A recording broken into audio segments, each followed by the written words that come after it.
Good morning, everyone. In this lecture, we are going to start with a new chapter here named Structure of Atom, which is our second chapter of class 11. So basically इसमें क्या है, structure of atom में बात करेंगे। इसका basic portion तो आप लोगों ने 9th क्लास में पढ़ा ही होगा, है ना। हम थोड़ा सा ओवरव्यू करेंगे, कुछ जो एक्स्ट्रा चीज़ें हैं वो पढ़ने वाले हैं। तो फर्स्ट जो टॉपिक है हमारा क्या है, फर्स्ट टॉपिक से स्टार्ट करते हैं हम लोग, डिस्कवरी ऑफ इलेक्ट्रॉन, है ना। आपको पता होगा हमने Dalton law of atomic theory पढ़ी है लास्ट फर्स्ट चैप्टर में भी। उसमें क्या बोला था कि एटम इज वो क्या है, फर्दर डिवाइडेड नहीं हो सकता, बट क्योंकि पहले ऐसे माना जाता था। डेल्टन लॉ थ्योरी पहले काफ़ी अच्छी एप्लीकेबल थी, बट जब ये डिस्कवरी ऑफ इलेक्ट्रॉन हुआ उसके बाद से डेल्टन लॉ बिल्कुल फेल हो चुका था। सो डिस्कवरी ऑफ इलेक्ट्रॉन करा किसने था, बेसिकली ये डिस्कवरी करी गई थी जे थॉमसन के। जे थॉमसन ने इसकी डिस्कवरी करी थी। बेसिकली इसका एक बात तो ये है ना। और अगर बात करूँ कि डिस्कवरी हुई कैसे थी, बेसिकली इन्होंने एक सेटअप लगाया था। सेटअप कुछ इस तरह का था। उसमें क्या था, एक बेसिकली एक ट्यूब थी ना, ग्लास ट्यूब इन्होंने ली थी। उस ग्लास ट्यूब को दोनों साइड से क्लोज कर दिया था ना, दोनों साइड से क्लोज था, और एक वैक्यूम पंप लगा रखा था। वैक्यूम पंप किस लिए, वैक्यूम पंप यूज हो रहा है यहाँ पे टू इंक्रीज और decrease the pressure of the gas inside. जो यहाँ पे गैस अंदर गैसेस भरी गई थी उसका प्रेशर डिक्रीज करने के लिए, है ना। गैसेस, अभी गैसेस का नेचर नहीं पता, कुछ भी गैस हो सकती है ना। अब ये बात, अब उन्होंने क्या किया, दो इलेक्ट्रोड्स लगाए थे अंदर, एक कैथोड और एक एनोड, है ना। मतलब दो इलेक्ट्रोड्स थे और उनको बैटरी से जोड़ दिया। नेगेटिव टर्मिनल को क्या बोलते हैं हम लोग, कैथोड, और पॉजिटिव टर्मिनल को नाम देते हैं एनोड का, ठीक है। ये तो बेसिक सेटअप था। अब देखो, अब उन्होंने क्या किया, तो कंडीशंस रखी इस चीज को डिस्कवरी करने के लिए। क्या हमारे पास फर्स्ट कंडीशन थी, हाई वोल्टेज, है ना। वोल्टेज उन्होंने हाई रखी, लगभग 10,000 वोल्ट के आसपास, ठीक है। एक कंडीशन तो ये थी। दूसरी कंडीशन थी, उन्होंने प्रेशर को लो रखा। प्रेशर को उन्होंने लो रखा, low pressure of gaseous molecules. इसके पीछे का रीजन क्या है, देखो तीन तरह की ऑब्जर्वेशन करी थी उन्होंने। सबसे पहले जो ऑब्जर्वेशन थी ना, वो थी एट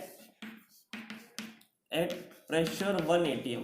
जब प्रेशर 1 atm था, मतलब एटमोस्फेरिक, जितना बाहर प्रेशर था उतना ट्यूब के अंदर प्रेशर था। तो क्या हुआ, देखो अगर आपको पता, देखो एक बात याद रखना, हमेशा गैसेस के केस में क्या होता है, अगर प्रेशर की बात कर रहे हो, प्रेशर में क्या होगा जनरली, कंसंट्रेशन डिफाइन होगी किसकी, गैस की। क्योंकि मैं बोलूँ कि जितने मॉलिक्यूल्स होंगे गैस के उतना ज़्यादा प्रेशर अप्लाई होगा, है ना। प्रेशर अप्लाई करते हैं उसके मॉलिक्यूल्स, तो जितना ज़्यादा प्रेशर होगा, इसका मतलब क्या है, मोर प्रेशर मतलब मोर मॉलिक्यूल्स या मोर कंसंट्रेशन की बात कर रहे हैं। तो जब भी प्रेशर आए तो गैसेस के केस में हम कंसंट्रेशन बोलते हैं उसको। सो अगर प्रेशर हाई है, इसको मैं बोल सकता हूँ कि एट हाई प्रेशर कंसंट्रेशन जो है ना, मतलब नंबर ऑफ एटम्स जो है ना, number of atoms of gas is also high. Atom of gas is high, number of atoms भी हाई होंगे। तो अब देखो क्या हुआ, बात क्या थी, देखो जब यहाँ पे ये सेटअप करा उन्होंने, तब करंट दे रहे हैं, यहाँ से वोल्टेज अप्लाई कर रहे हैं। तो क्या हो रहा है कि यहाँ से ये जो है ना, ये भी क्या है, एक इलेक्ट्रोड है, और इलेक्ट्रोड भी किसका बना हुआ, किसी न किसी एटम्स का बना होगा। और इस एटम्स में से फिर अभी हमें नहीं पता क्या है, उन्होंने देखा कि इलेक्ट्रॉन्स निकल रहे हैं। उन्हें नहीं पता था पहले क्या निकल रहा है, हमें पता, तो हम बोल रहे हैं इसको, यहाँ से इलेक्ट्रॉन्स निकल रहे थे। तो उस इलेक्ट्रॉन्स की वजह से क्या होने वाला था, उस इलेक्ट्रॉन्स को यहाँ से जो निकल रहे हैं इस इलेक्ट्रोड से, उनको चाहिए थोड़ी सी टाइम, थोड़ा सा की जगह, ताकि वो एक्सेलरेट हो जाए, है ना। ताकि एक्सेलरेशन एक्वायर कर सके वो, उन्हें थोड़ा सा स्पेस चाहिए। बट एक्चुअली में क्या होता है, जब number of atoms of gas ज़्यादा होते हैं, है ना, तब क्या होता है, इलेक्ट्रॉन्स को एक्सेलरेशन नहीं मिल पाता, है ना। क्योंकि एटम्स इतने ज़्यादा, उनको जगह नहीं है जाने की, कहाँ से एक्सेलरेट हो पाएंगे। एक्सेलरेशन के लिए हाई वोल्टेज तो अप्लाई कर दी, मगर जगह भी तो होनी चाहिए, टाइम भी तो होना चाहिए। उस चीज़ के लिए उनको टाइम नहीं मिल पा रहा, जगह नहीं मिल पा रही, इसकी वजह से एक्सेलरेशन नहीं हुआ। तो क्या हुआ, ये इलेक्ट्रॉन जो है फर्दर गैसेस के मॉलिक्यूल्स को, है ना, आयनाइज नहीं कर पा रहे थे। Do not ionise the gaseous molecules. Gases molecule जो उनको आयनाइज नहीं कर पाएंगे, और गैसेस मॉलिक्यूल्स आयनाइज नहीं होंगी तो गैस जो है इलेक्ट्रिसिटी कंडक्ट नहीं कर सकती, है ना। सो gas will not conduct electricity, will not conduct electricity. तो मतलब जब प्रेशर हाई रखा गया तो हमें किसी भी टाइप की रे की मूवमेंट नहीं दिखी यहाँ पे, है ना। कोई रे मूवमेंट नहीं थी, नॉर्मल सिंपल हो रहा था, कोई ग्लो नहीं था, कोई कुछ नहीं था। बट अगर सेकेंड कंडीशन पे उन्होंने लिया, सेकेंड कंडीशन उन्होंने क्या ले ली, प्रेशर ले लिया एट प्रेशर 10⁻² से 10⁻⁻4 atm के आसपास, ये उन्होंने रेंज रखी है। इस रेंज में उन्होंने क्या देखा, जैसे ही प्रेशर इन्होंने लो किया तो मतलब क्या, नंबर ऑफ मॉलिक्यूल्स यहाँ पे एटम्स, नंबर ऑफ एटम जो है गैसेस के वो डिक्रीज हो गए, नंबर ऑफ एटम भी डिक्रीज हुए है ना गैसियस के, ठीक है। नंबर ऑफ एटम डिक्रीज होने से क्या होगा, अब सफिशिएंट टाइम मिलेगा इलेक्ट्रॉन्स को एक्सेलरेट करने के लिए, और एक्सेलरेट करेंगे तो क्या होगा, एक्सेलरेशन की वजह से क्या होगा, एक्सेलरेट करेंगे तो इलेक्ट्रॉन अब है ना, एक्सेलरेट करेंगे तो इजिली आयनाइज कर पाएंगे, ionise the gas molecules, gas molecules को आयनाइज करेंगे तो नाउ गैस जो है कंडक्शन स्टार्ट कर देगी, है ना, gas start conduction, gas start conducting, ऐसे बोल सकते सिंपली, ठीक है। एक बात तो ये, अब इससे क्या होगा, क्योंकि देखो आयनाइज नहीं होगा अगर गैस, तो कनेक्शन कैसे स्टार्ट होगी, तो इलेक्ट्रिक करंट कैसे फ्लो करेगा इधर से उधर। और दूसरी बात इन्होंने देखा, जब ये कंडीशन रखी ना, तो उन्होंने क्या देखा कि यहाँ पे जो है ना वो ग्लो हो रहा है इन बिटवीन द इलेक्ट्रोड्स, है ना, इन बिटवीन द इलेक्ट्रोड इस तरह का ग्लो हो रहा है हमारे पास एक,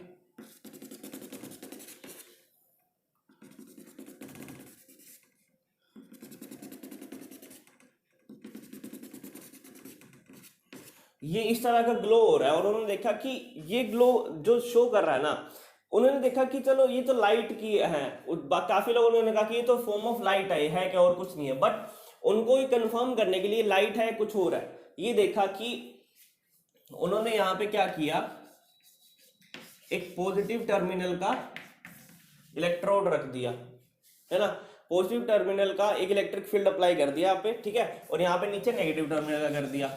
उसकी वजह से क्या हुआ, क्योंकि ये किस चार्ज के होंगे, उन्हें उस चार्ज का नहीं पता, जिस साइड ये अट्रैक्ट होने वाले हैं उसके अपोजिट चार्ज की रेज होने वाली है। सो उन्होंने क्या देखा कि इधर अट्रैक्शन जो है इनका पाथ जो पहले ऐसे था अब ऐसे जा रहा है, रेज का पाथ जो है वो इस तरह से मूव करने लग गया, डिफ्लेक्ट करने लग गया। डिफ्लेक्शन क्यों किया, क्योंकि ये नेगेटिव चार्ज के हैं तभी तो डिफ्लेक्ट करके पॉजिटिव की तरफ जा रहे हैं, बेसिक बात ही है। सो इसलिए इनको पता चला कि अच्छा रेज जो जा रही है वो एक्चुअली में किस चार्ज की है, नेगेटिव चार्ज की रेज, मतलब बेसिकली ये उन्होंने नाम दिया इसको इलेक्ट्रॉन्स का। एक बार पता चल गया इसका चार्ज जो है वो नेगेटिव है।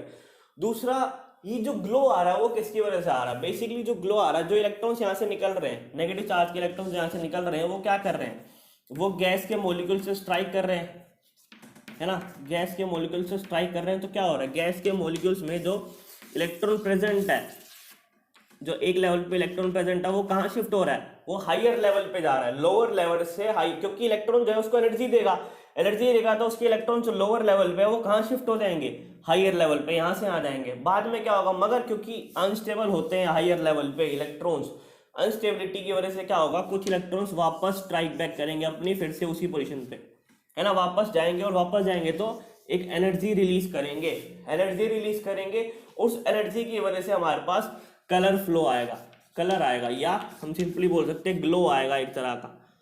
ये मेन रीजन है ग्लो के पीछे। वो डिपेंड कर सकता है, ग्लो किसी भी कलर का होता है, ब्लूइश कलर का, ग्रीनिश कलर का, मतलब ऑरेंजिश कलर भी हो सकता है, वो डिपेंड करेगा नेचर ऑफ गैस पे, कौन सी टाइप की हमने यहाँ गैस ली है, एक बात तो ये।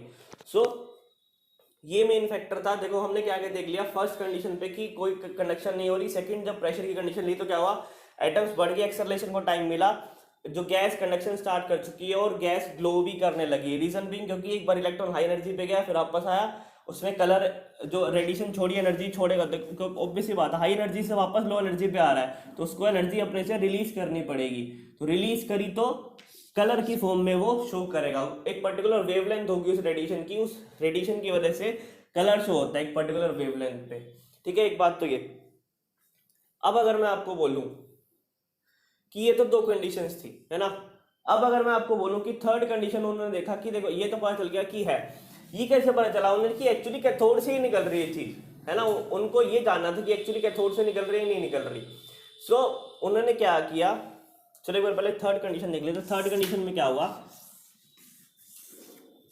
थर्ड जो कंडीशन ली इन्होंने वो ली एट वेरी लो प्रेशर, जब प्रेशर काफी लो कर दिया, at very low pressure, pressure जब काफी ज्यादा लो हो चुका था। इस केस में क्या होने वाला है, प्रेशर जब काफी लो हो चुका है तब गैस के मॉलिक्यूल जो number of atoms of gases है वो काफी ज्यादा डिक्रीज हो चुके हैं, इज वेरी लेस, है ना के बराबर है कम से कम। तो इस वजह से क्या होगा, जो ग्लोइंग नेचर का, देखो कुछ गैसेस जो है वो अभी आयनाइज के काम आएंगे, कंडक्शन जो है अभी भी बरकरार है, इलेक्ट्रिसिटी कंडक्ट कर रहा है ना, इलेक्ट्रिसिटी जो है वो कंडक्ट हो रही है, यहाँ पे एक पॉइंट क्या है, इलेक्ट्रिसिटी कंडक्शन हो रही है यहाँ पे, बट जो है वो ग्लो नहीं आ पा रहा, ग्लो नहीं आ पा रहा, क्योंकि इतने नंबर ऑफ मॉलिक्यूल्स ही नहीं है, किस किस में इलेक्ट्रॉन जो है अब बढ़ जाएगा फिर वापस आएगा, क्योंकि नंबर ऑफ मॉलिक्यूल्स जो कम हो चुके हैं, इजिली विदाउट उसको स्ट्राइक करे ना, विदाउट एटम्स को स्ट्राइक करे, इलेक्ट्रॉन सीधे एक्सेलरेट हो जा रहे हैं यहाँ से लेकर यहाँ तक, है ना। अभी हमें डायरेक्शन नहीं पता, बट हम एज्यूम कर रहे हैं कि हाँ यहाँ से आ जाना चाहिए, डायरेक्शन इसके बाद देखेंगे कि कैसे डिस्कवर करी उन्होंने। अब ठीक है ये बात, तो इसका मतलब आप देखो इसी केस में उन्होंने क्या किया कि जिंक सल्फाइड की कोटिंग लगा दी यहाँ पे, यहाँ पीछे एनोड पे, डायरेक्शन देखने के लिए, यहाँ पीछे इस तरह से एनोड पे उन्होंने क्या किया, जिंक सल्फाइड, इसको फ्लोरोसेंट मटेरियल बोलते हैं, है ना, एक फ्लोरोसेंट मटेरियल लगा दिया। इस फ्लोरोसेंट मटेरियल से क्या हुआ, जब इलेक्ट्रॉन इस पे स्ट्राइक करते हैं ना तो ये ग्लो करता है ना, जब भी इलेक्ट्रॉन इस पे कोई भी पार्टिकल स्ट्राइक करेगा तो ये ग्लो करना स्टार्ट होगा। तो इन्होंने क्या देखा कि जब ऐसा कुछ इन्होंने एनोड लगा दिया, एनोड थर्ड केस में इन्होंने क्या किया, इन्होंने क्या किया यहाँ पे ना होल्स कर दिए कुछ इस तरह से, एनोड के पीछे अंदर ना होल्स कर दिए, इसकी वजह से क्या हुआ है ना, एनोड्स के अंदर जो होल कर दिए, तो इन्होंने क्या देखा कि होल्स मैंने यहाँ पे करे, मतलब इलेक्ट्रॉन की जो वेव है वो यहाँ से यहाँ जा रही होगी, तभी तो पीछे ग्लो कर पा रहा है। अगर ये यहाँ पे इलेक्ट्रॉन, ये ग्लो कब करेगा, जब इस पे इलेक्ट्रॉन्स की रे या स्ट्राइक करेगी, रे या पार्टिकल स्ट्राइक करेंगे। इसका मतलब क्या है कि एक तो रे सीधी स्ट्रेट लाइन में ही जा रही है विदाउट एनी रिफ्लेक्शन अभी, है ना, ये हमने हटा दिया, ये पहले वाला केस था, अभी ये नहीं लगे, तो सीधा रेस जाएगी, सीधा रेस जाएगी, स्ट्रेट लाइन में ट्रेवल कर रही है। और दूसरा इसमें से एनोड में से पास होके, जो उसके होल्स में से पास होके पीछे का जो मटेरियल है उसको इजीली ग्लो कर पा रही है। मतलब क्या है, जो डायरेक्शन है कैथोड की वो कहाँ से कहाँ है, सॉरी डायरेक्शन है जो रेस की वो कहाँ से कहाँ है, कैथोड से एनोड की तरफ जा रही है। सो मतलब इससे क्या पता चला, एक तो जो रे है वो किस नेचर की है, नेगेटिव चार्ज की, जो इससे पता चल गया था। दूसरा यहाँ से पता चला कि हाँ एनोड की तरफ ही जा रही है और स्ट्रेट लाइन में ही जा रही है। अगर स्ट्रेट लाइन में नहीं जा रही होती तो सारी की सारी रेस एनोड पे ना पहुंच रही होती। बेशक हमें पता चल गया था कि नेगेटिव चार्ज की है, मगर क्योंकि ट्रैवलिंग देखनी थी हमें, तो यहाँ पे ग्लोइंग नेचर का हमने जिंक सल्फाइड डाला था। सो ये बेसिकली था कुछ कि किस तरह से इलेक्ट्रॉन्स की डिस्कवरी हुई। अब हम बात करेंगे प्रॉपर्टीज ऑफ कैथोड रेस की। नाउ मैं बात करना चाहूंगा इसके प्रॉपर्टीज ऑफ कैथोड रेस की। जो बेसिकली फर्स्ट जो प्रॉपर्टी है वो है it travels in a straight line, it travels in a straight line. Basically वो स्ट्रेट लाइन में ट्रेवल करती है, हमने अभी भी देखा है ना। दूसरा इस चीज को प्रूफ करेंगे उन्होंने क्या किया, एक बीच में ना एक ऑब्जेक्ट रख दिया, बीच में एक इस तरह का ऑब्जेक्ट रख दिया इस तरह का बीच में, और यहाँ से रेस पास कर रही है ना, यहाँ से जो है वो रेस पास कर रही है इस तरह से, इधर से जानी चाहिए। तो रेस जब टकराई है ना, अगर ये स्ट्रेट लाइन में मूव ना करता तो क्या होता, बेसिकली इसकी पूरी जो है एज इट इज जो है इसका ग्लो ना होता। यहाँ पे इन्होंने क्या किया, जिंक सल्फाइड की वो लगा दी स्क्रीन ना, जिंक सल्फाइड की स्क्रीन लगाने से क्या हुआ, बेसिकली इसका जो है एज इट इज इसकी जो है ये इस तरह से इमेज फॉर्म होगी, इस तरह से ग्लोइंग जो है इमेज फॉर्म हो इसकी, किस पे, जिंक सल्फाइड स्क्रीन पे, है ना। क्योंकि वो फ्लोरोसेंट है तो इजिली वो, यहाँ पे देखो मेरे पास ग्रीन कलर नहीं है तो, बट यहाँ पे ग्रीन कलर का शो होता है ना, इस तरह से। सो बेसिकली ये बात थी कि इसे पता चला कि हाँ स्ट्रेट लाइन में एक्चुअली ट्रेवल कर रही है हमारे पास क्या है ना, कैथोड रेस। कैथोड रेस क्यों नाम दिया गया इसका, क्योंकि कैथोड से निकल रही थी, है ना, जनरेट ऐसी है कि कैथोड से निकल रही है। एक बात तो है। सेकंड इसकी प्रॉपर्टी जो है वो it is not a light, that is it does not contain the photons, contains photons but it contains particles like electrons। Particle कौन सा पार्टिकल, इलेक्ट्रॉन को कंटेन करता है, बेसिक बात है ना। अगर ये फोटोन होता या लाइट होती तो बेसिकली क्या होता, फोटोन लाइट होता तो डेफिनेटली ये क्या होता है। इसको प्रूफ करने के लिए उन्होंने क्या किया, एक बीच में ना इस तरह से एक व्हील सा लगा दिया जो कि रोटेट कर सकता हो, इन्होंने एक व्हील सा लगा दिया यहाँ पे जो कि रोटेट कर सकता हो इजीली, इस तरह से ये व्हील लगाया जो कि रोटेट कर रहा हो। अगर ये देखो, अगर ये पार्टिकल्स होगा थोड़े से मास के भी हो तो डेफिनेटली ये बहुत ही लाइट व्हील लगाया उन्होंने, काफ़ी लाइट वेट का लाइट वेट व्हील लगाया। और अगर पार्टिकल्स जो है अगर उनका मास होगा कुछ, क्योंकि फोटॉन्स का मास तो होता नहीं, इलेक्ट्रॉन्स का मास होगा तो डेफिनेटली इसको रोटेट कर पाएंगे, और डेफिनेट इसको रोटेट कर भी देते हैं वो, है ना। इससे पता चलता कि हाँ, इसकी रोटेशन से पता चला कि हाँ एक्चुअली में जो है लाइट्स है वो किसकी बनी है, किसी ना किसी पार्टिकल की है जो कि क्या है, इलेक्ट्रॉन्स, है ना, उनका नाम दिया गया इलेक्ट्रॉन। सो बेसिकली ये था दूसरी प्रॉपर्टी शो करने के लिए। थर्ड टाइप की प्रॉपर्टी है इसकी, it is deflected by electric and magnetic field. Electric and magnetic field, electric और मैग्नेटिक फील्ड से डिफ्लेक्ट हो जाता है इजीली, है ना। और किस डायरेक्शन में डिफ्लेक्ट होगा, जहाँ पे पॉजिटिव साइड होगा। जैसे हमने देखा था ना डिफ्लेक्शन यहाँ पे इजीली शो कर रहा है ना, इस टाइप की चीज, ये डिफ्लेक्शन प्रॉपर्टी है इसकी शो करने की।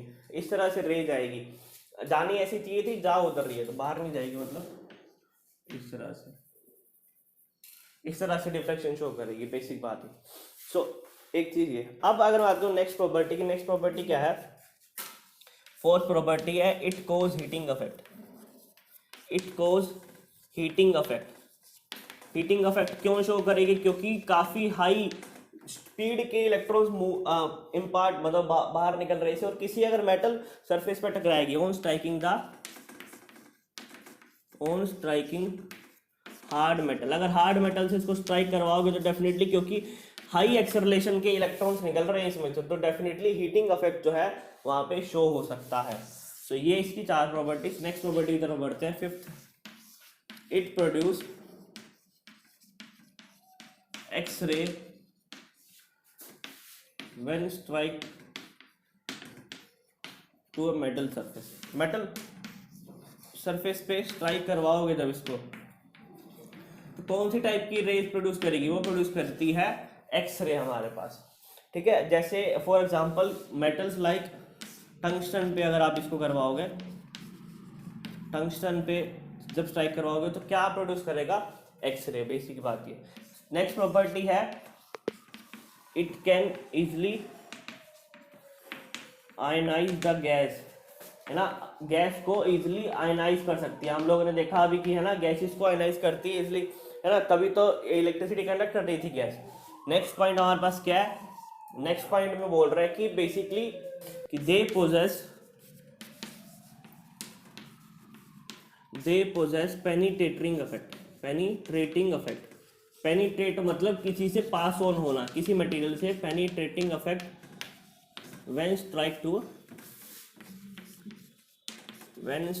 To a thin sheet of metal. Thin sheet of metal मतलब काफी थिन शीट होने वाली है तभी वो पेनिट्रेट इफेक्ट शो कर पाएगा। अगर थोड़ी सी भी थिक हुई, है ना, तो उससे पेनिट्रेट नहीं हो सकता, उससे बाहर नहीं जा सकता, सिंपली बात ही है। तो ये थी कुछ प्रॉपर्टीज ऑफ हमारे पास cathode rays. So basically these are some properties of cathode raise.